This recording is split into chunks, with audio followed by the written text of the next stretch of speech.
Hello friends, मैं रोहित कुमार। पिछली video में हमने जाना भारत का संवैधानिक विकास, कॉन्स्टिट्यूशन डेवलपमेंट ऑफ इंडिया।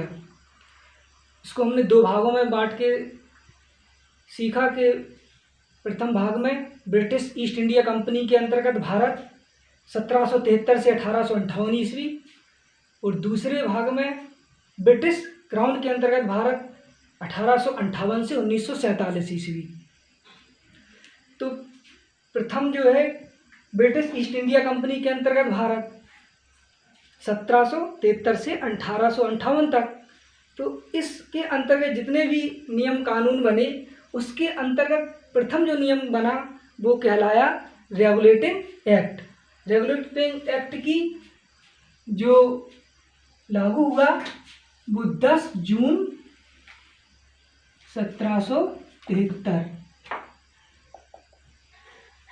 10 जून 1773 को।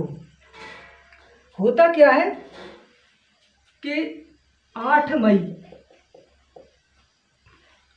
मई लॉर्ड नॉर्थ की अध्यक्षता में एक समिति का गठन किया जाता है, और वो समिति कहलाती है गुप्त समिति, सीक्रेट कमेटी। और वो गुप्त समिति जो है 10 जून को अपने सजेशंस प्रस्तुत करती है ब्रिटिश की जो वहाँ की एक गृह सरकार है उसको। तो वो जो सजेशन है वही जाके कहलाते हैं रेगुलेटिंग एक्ट। तो 8 मई 1773 को लॉर्ड नॉर्थ,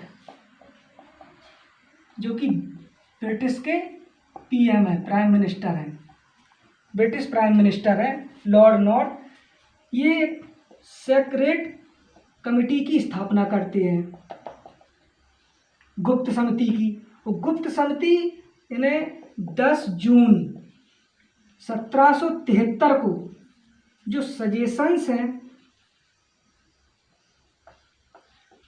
जो सजेशन प्रस्तुत करती है, वही सजेशन जिस एक्ट में रखे जाते हैं उसे कहते हैं रेगुलेटिंग एक्ट।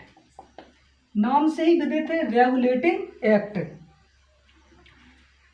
तो जो रेगुलेटिंग एक्ट है, रेगुलेटिंग का मतलब ही होता है कंट्रोल करना। जैसे सिलेंडरों में रेगुलेटर लगा रहता है तो वो गैस को कंट्रोल करता है, कितने प्रेशर से वो गैस भरी रहती है, फिर भी वो रेगुलेटर उसको अपने ही हिसाब से निकालता है। एक सेफ्टी वाल्व का काम करता है।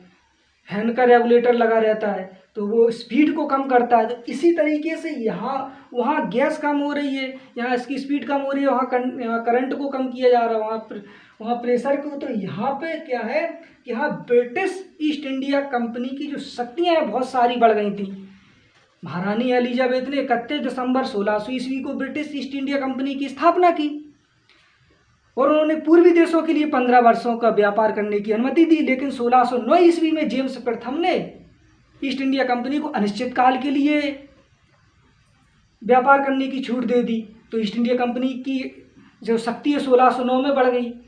दूसरा क्या है कि 1657 ईस्वी में प्लासी के युद्ध में सिराजुद्दौला को अंग्रेज हरा देते हैं, तो उससे वहाँ ब्रिटिश की शक्ति में इजाफा हुआ।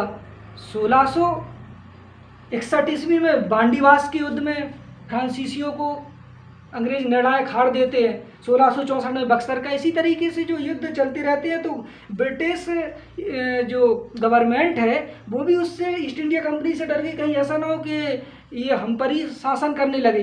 तो उसको कंट्रोल करने के लिए लॉर्ड नॉर्थ ने 8 मई को सेक्रेट कमेटी बुलाई और 10 जून 1773 को सजेशन के अनुसार रेगुलेटिंग एक्ट पारित कर दिया। तो ब्रिटिश ईस्ट इंडिया कंपनी कोई छोटी कंपनी तो थी नहीं जो है, तो वो एक तो ब्रिटेन में और दूसरा पूर्वी देशों में, जिसमें एक अपने देश भारत भी आता है, वहाँ कार्य करती थी।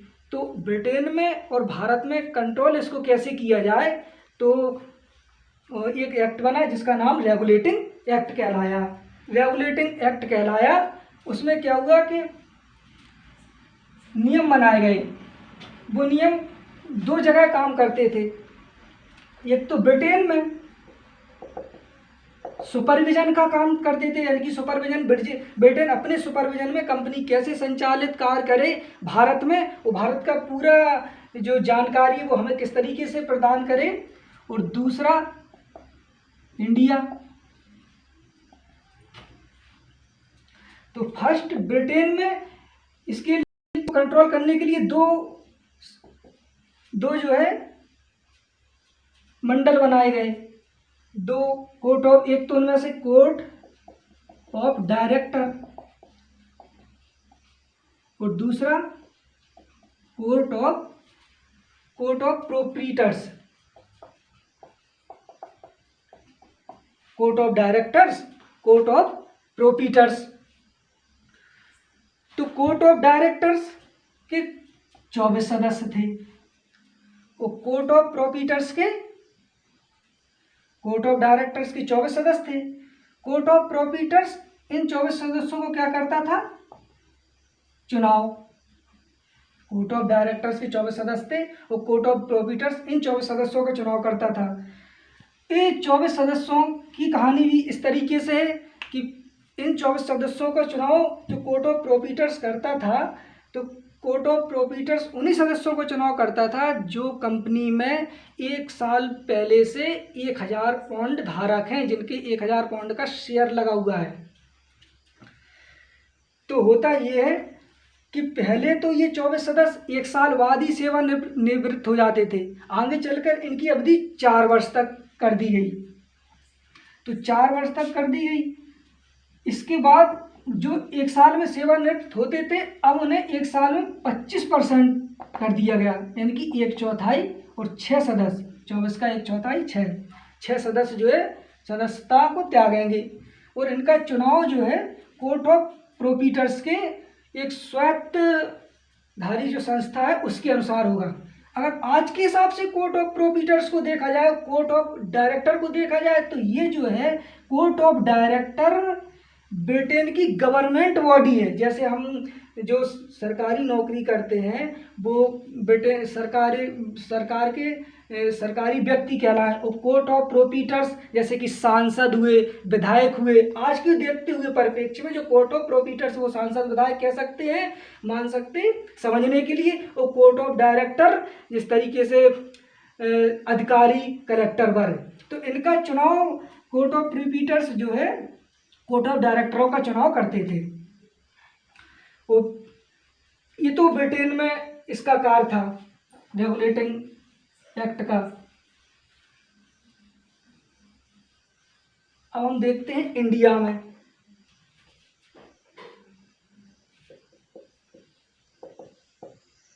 तो इंडिया में क्या है कि इसका बहुत ही महत्व हुआ। एक तो इंडिया में रेगुलेटिंग एक्ट ने कंपनी के कार्यों को नियमित एवं नियंत्रित किया।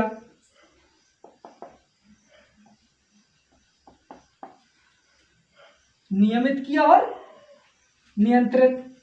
दूसरा महत्वपूर्ण जो बंगाल है,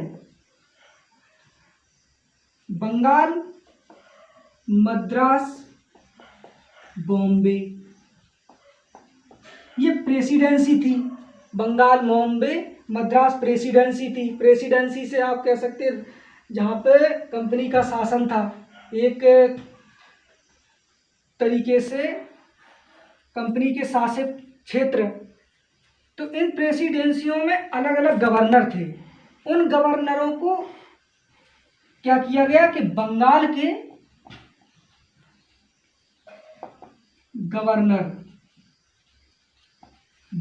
गवर्नर के अधीन कर दिया गया और बंगाल के गवर्नर का पद बढ़ा दिया गया, उसे कह दिया बंगाल का गवर्नर जनरल।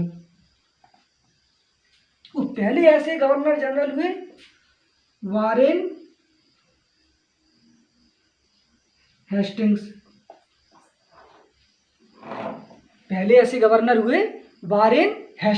अब मद्रास, बॉम्बे और बंगाल के गवर्नर हैं, उनको बंगाल के गवर्नर जनरल के अधीन कर दिया गया। यानी कि अब जो है बंगाल के गवर्नर को एक हेड ऑफिस बना दिया, केंद्रीय ऑफिस बना दिया। जो मद्रास है उसकी बॉम्बे, दोनों के प्रेसिडेंसियों के जो गवर्नर है वो बंगाल के गवर्नर जनरल के अधीन हो गए, और ये ऐसे पहले governor general Lord Warren Hastings हुए। तो इनका जो है कार्य क्षेत्र बढ़ गया। जब कार्य क्षेत्र बढ़ गया तो व्यक्तियों को भी बढ़ाया जाएगा, लॉर्ड वारेन हेस्टिंग्स को। तो इनकी सहायता के लिए क्या होता है कि हम व्यक्तियों को और चुनते हैं, 4 व्यक्तियों को इनकी सहायता के लिए चुनते हैं। ये है, तो एक तो उनमें इनकी सहायता के लिए हम चुनते हैं बरवेल को, दूसरा हम इनकी सहायता के लिए चुनते हैं क्लेवेरिंग को, तीसरा हम इनकी सहायता के लिए चुनते हैं मॉनसन को, और चौथा फिलिप फ्रांसिस को। Philip Francis.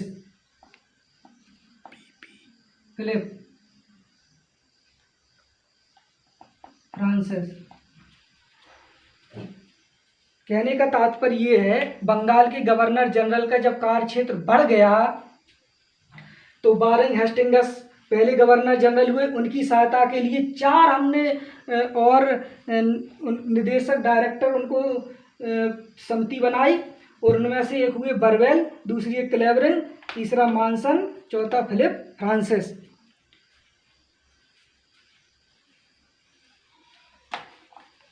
क्वेश्चन आ जाता है बंगाल के प्रथम गवर्नर जनरल, तो हम कह सकते हैं वारेन हेस्टिंग्स। तीसरा जो महत्वपूर्ण काम हुआ इंडिया में, तो वो हुआ 1773 के रेगुलेटिंग एक्ट के तहत 1774 में सुप्रीम कोर्ट की स्थापना। सुप्रीम कोर्ट की स्थापना, सुप्रीम कोर्ट की स्थापना हुई कलकत्ता में। क्वेश्चन आ जाता है कि भारत में सर्वप्रथम सुप्रीम कोर्ट की स्थापना कहाँ हुई, तो हम कह सकते हैं कलकत्ता में। और किस सन में हुई, तो 1774 में। अब हम आपसे ये कह दें कि वो किस रेगुलेटिंग एक्ट के तहत हुई, तो वो जो रेगुलेटिंग एक्ट है वो 1773 का रेगुलेटिंग एक्ट के तहत 1774 में। तो इसके जो पहले मुख्य न्यायाधीश हैं वो है सर एलिजा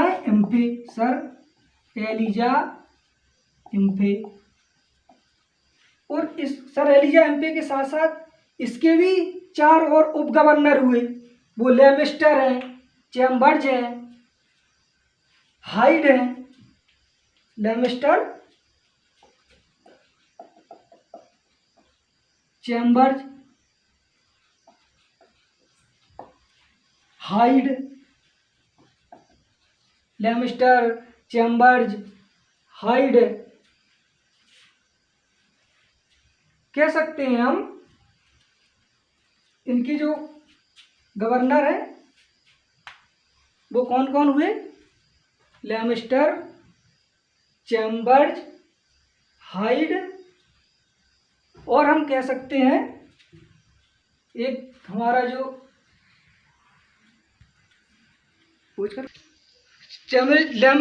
लेमिस्टर, चैम्बर्स, हाइड हो गए। अब लास्ट में क्या है कि इसका जो मेन उद्देश्य, जो मेन इंडिया में कार्य था, वो क्या था कि बोर्ड ऑफ डायरेक्टर के द्वारा इंडिया में राजस्व, नागरिक और सैन्य मामले, इनकी जानकारी ब्रिटिश संसद को पहुंचाना। और जो हमारा उच्चतम न्यायालय बना, वो उच्चतम न्यायालय क्या करता था कि जो भी नियम बनाए जाते थे वारेन हेस्टिंग्स के तहत, तो वो उन नियमों को क्या करता था, पंजीयन करता था, मान्यता देता था। उच्चतम न्यायालय का जो यहाँ पे कार्य है वो 2 तरीके से, एक तो बंगाल, बिहार, उड़ीसा की दीवानी को देना, और दूसरा ये है कि इंडिया की जानकारी, सैनिक, राजनीतिक, सारे का नाम, राजस्व मामले ब्रिटेन को पहुँचाना बोर्ड ऑफ डायरेक्टर के माध्यम से। और होता क्या है कि जो 4 और सहायक थे, जैसे फिलिप फ्रांसिस, वारेन हेस्टिंग्स के, तो उनमें अनबन हो गई, तो उनके अनुमान के तहत फिर 1881 में एक एक्ट और आया। वो इस एक्ट का अध्ययन हम कल नेक्स्ट वीडियो में करेंगे। बहुत बहुत धन्यवाद।